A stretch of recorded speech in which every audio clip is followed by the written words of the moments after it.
Alicia. It's been a while since I've put some content out there. It's 2020. I've made a vow this year to make sure that I put out some new content for you guys. I've been wanting to for a long time. Please charge it to the fact that I'm a mom and work a full-time job and always hectic schedules. But I definitely have missed you guys. I appreciate y'all for liking, subscribing, everything like that. I've had the channel grow so much since the last video I put out there, which was well over a year ago. So thank you. For those that don't know, I'm recording this during the pandemic, COVID-19. So what better time with all this extra time on my hands than to record a video, put some good stuff out there, give you guys some ideas, especially since most of you guys are probably home. It's time to bake, create, do all that kind of fun stuff that we really wouldn't have time to do otherwise. So what better time than now? So I am going to come to you guys with one of my favorite recipes, and it is rum cake. Who does not like rum cake? I love rum cake. I get this recipe from my mama, and it is the best recipe anyone who's ever had my mom's rum cake or my rum cake knows that it's a pretty big deal. So I'm gonna share some secrets with you guys. It's super easy, so you don't have to worry about having a whole bunch of ingredients. This is like a modified version of a true rum cake, so it's a lot easier than having to have a whole bunch of flour and baking powder, baking soda, all that kind of stuff. This is a little secret that I'm gonna share with you guys, and I hope you guys enjoy it. All right, so like I said, this version of a rum cake is a little bit more modified. So it's really just a few basic ingredients. So the main things that you'll need are some rum. So I chose Captain Morgan. It is, this is not sponsored by them, but if y'all want to sponsor, you can. It's a dark spiced rum. I also sometimes will use just like a regular clear, I guess you would call it white rum. The choice is yours. They both taste good. My preference is the dark rum. I feel like something about the dark spiciness of it does something to it, but you can do either. So you'll need some rum. And then the secret to making it easy is literally just like a box cake. So this kind is Betty Crocker. It's just a yellow cake recipe. And you could probably use any other kind of cake recipe. I've actually said I'm gonna try it with like a chocolate mix one day. I haven't yet, but I know I've had chocolate rum cake before, and that's even more delicious. So I know that has to taste good. But so you need one box of cake mix, and then a little secret sauce is Jello. It's basically vanilla pudding mix.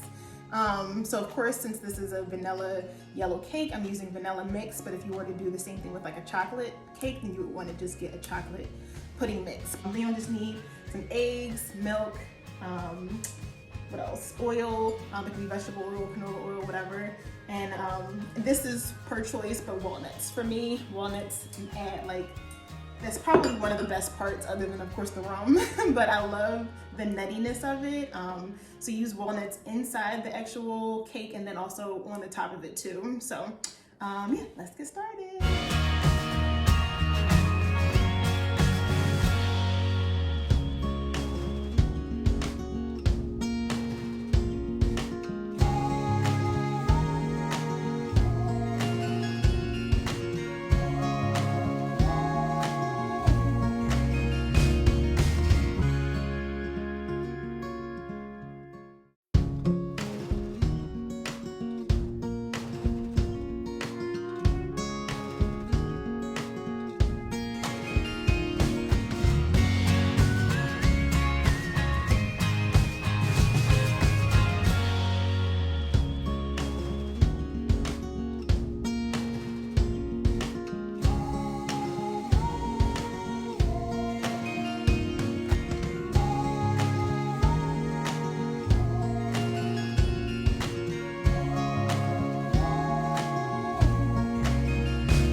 After you have everything all mixed together, you want to make sure that you grease it. So you can use butter, you can use oil, you can use cooking spray. You want to grease it in some kind of way. And then you're going to take the rest of your walnuts and you're going to put it and just sprinkle it in the bottom of your bunt pan.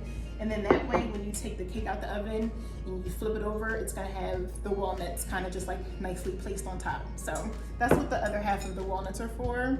And then, like I said, you'll take the cake mix, you'll just put it right all the way on the inside of the bunt pan, spread it evenly, and then that's pretty much it. Then you'll be good to go. So after you put it in the oven, we're gonna put it in the oven on 350 for about a half hour. I would say 30 to 40 minutes, depending on your oven type. You want to place it on the middle rack, and then after that, yeah, so this is the next part.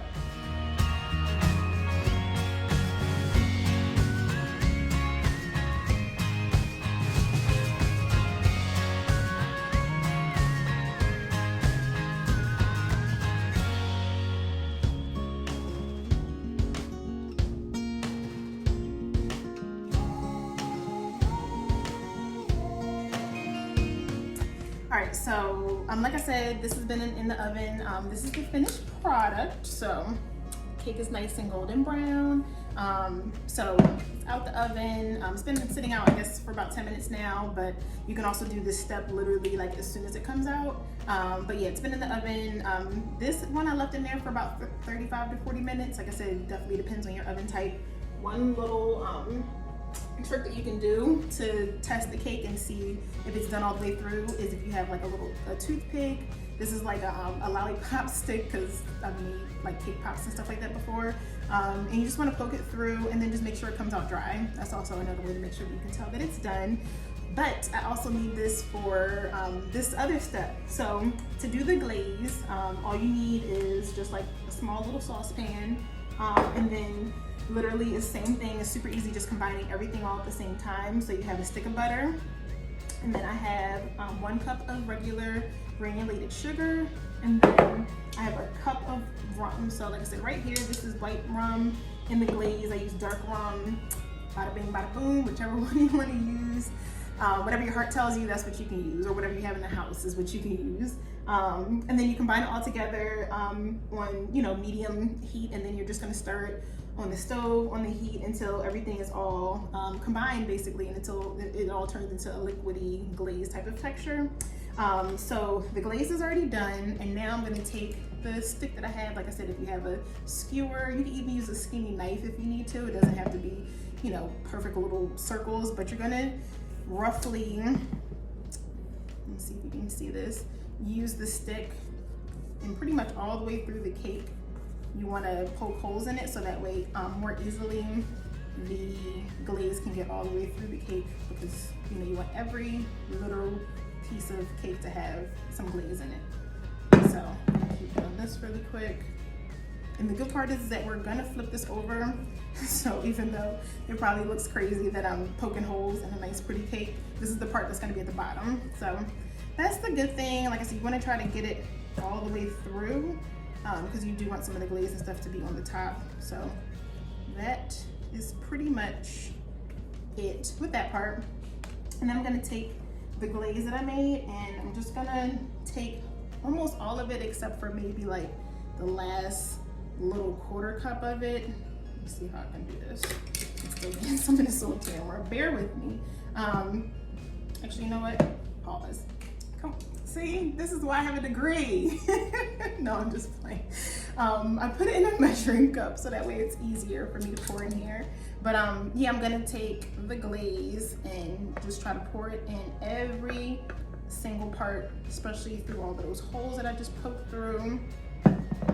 And after, like I said, I pour everything except for the last little quarter. Maybe I'll leave a little bit more than that. I'm gonna let this sit so it can soak up a little bit more, and then we're gonna flip it over and finish putting the rest of the glaze on the top of it. So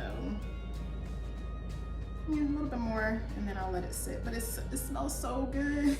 It smells so like sweet, but you still smell that rum. So this is about a half cup left. Use your judgment. So I'm gonna let it sit for a little bit. I'll see if it's how fast it soaks it up. If it soaks it up super duper fast, then I'll pour a little bit more, and then we'll flip it over and you guys will see the finished product. All right, so the cake has been sitting for about, like I said, 5 to 10 minutes. And now I'm gonna take the bunt pan, and if you have any kind of flat surface, it can even be just like a regular plate, but you definitely want something if it does have some kind of lip to it. So this is like perfect just because you're gonna have a lot of glaze that's gonna, you know, come out from the side of it once you flip it over and once you start adding more glaze. So this kind of, you know, little glass plate cylinder is perfect, but you wanna flip it over. Perfect. And bada bing, bada boom, it looks so pretty. So there you have it. I'm gonna center it a little bit more, but so then you can see at the top why we added those walnuts to the bottom of the pan, because now you have the walnuts at the top of the cake just to add a little bit more texture and crunch to it. And now I'm gonna take the last little bit of this glaze and just pour it all over the cake. Depending on, you probably could use like a confectionery sugar to do this, or to have, if you want like a little bit more of like a white-ish glaze. This glaze comes out a little bit clear, but I'm gonna just let this sit. And then after that, it's just basically gonna keep sopping up some of this extra glaze that's in the bottom of it, which is, like I said, why it's a good idea to have this kind of pan or pot with, not pot, this kind of plate that has, you know, the extra lip around the side of it, so that way it can catch any of the glaze so it doesn't fall off the plate. But that's pretty much it. Let's cut it open, see what it looks like. Another like little tip, I would say probably just let it sit for another 10 minutes before you cut it, but I want you guys to see how pretty it is. So let's cut it open, get a little slice, and see what we came up with so we can eat it. All right, so let's get a nice little hefty slice so we can see how she looks. So stinking moist, literally falling apart. But there you have it. So like I said, with the walnuts, you can do as much or as little as you want. I probably would do more next time just because I love how the walnuts just give it that little speckled effect. But it looks so pretty, and then you see how moist it is like on the top, so that's why I said let it sit a little bit longer, and then, you know, it'll continue to sop up all of that glaze so that it's moist all the way through. This is the rum cake. Let me get a fork. So good, one of my favorite things. I love it, especially during holidays, because you can take it to, like, if you're going to a Thanksgiving dinner, you want to bring a dessert for somebody, Christmas dinner, any kind of function where you can have some kind of rum cake and have a little bit more fun with it. It's so good and so easy. So it's so good. Be careful because a slice or two, you might not be all the way there, because I can taste the rum. And I've had cake before, rum cake before, where literally after, you know, having a couple pieces, it was almost like taking a shot. So it is super strong, but it's super delicious, so good. Yeah, so thank you guys so much for watching. Creating with Keisha is back, child. We doing this in 2020 because I have all the time in the world right now. No, I want to get some more content up to you guys. I appreciate you guys for watching. Like and subscribe, like and subscribe, like and subscribe to this channel, this video. Share it with all your friends, peeps. If you try out the recipe, let me know. Put it in the comments below. If you have any questions or anything like that, I'll also add the recipe down